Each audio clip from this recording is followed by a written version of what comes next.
up and down my city at every opportunity, lowering taxes and fees for my working class constituents, reeling in a code enforcement department, respecting private property rights, taking on the corrupt schools, and fighting corruption at every lingering manifestation in my city. And I've done this, by the way, as the only Republican elected official in my town. And as I mentioned at the outset, the only Republican elected official in a 7-city radius.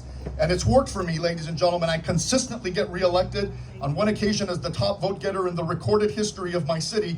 And I do this because I speak to issues that resonate with ordinary people. And I think Republican ideas today in 2022 resonate with ordinary people. Let's fast forward to today, ladies and gentlemen. I'm running for California Treasurer because the stakes have never been greater, the issues never more urgent, and the time has come for an independent watchdog to serve as a check and balance on a California legislature run amok. Just a few of the issues that I'm extremely concerned about.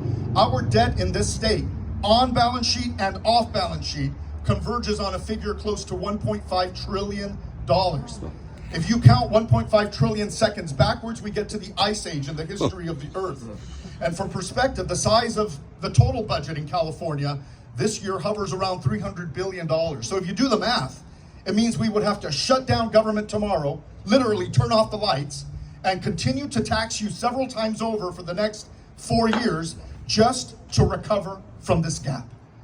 Now, if you overlay the state's share of federal debt, we converge on a debt to GDP ratio of about 150%. Now, I'm a student of history, and I study the peripheral Eurozone countries, which 10 years ago were faced with austerity measures and near collapse, places like Greece and Portugal. And you know, their debt to GDP ratios hovered around 140%. And so for me as an economist, the debt to GDP ratio that we are observing is an alarming early warning indicator. You know, our credit rating is near the bottom. At AA negative, according to Standard & Poor's, only 6 states have a worse credit rating than California, including Illinois, by the way, which is about to fall apart for the same trajectory of mismanagement that is afflicting the state of California. This is completely unacceptable.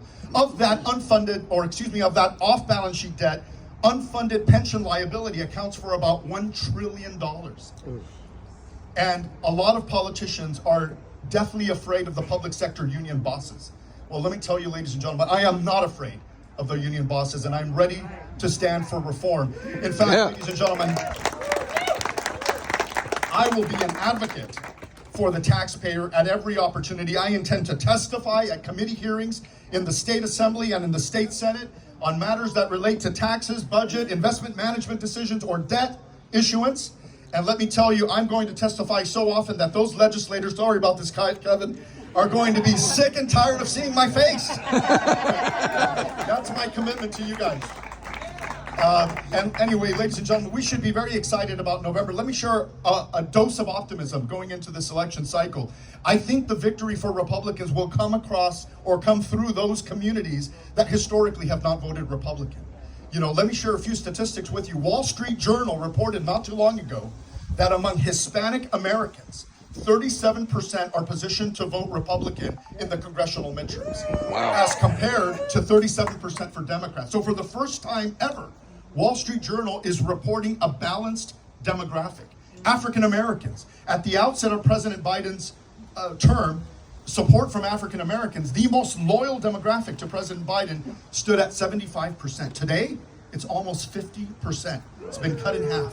Asian Americans, only a third believe Joe Biden should be president of the United States.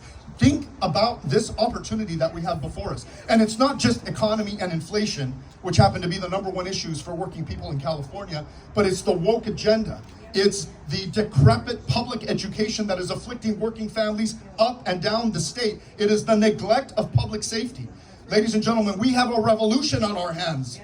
And it's going to be exciting to be a part of it. I'm going to close very quickly with a short story, and I hope I don't get too emotional about this.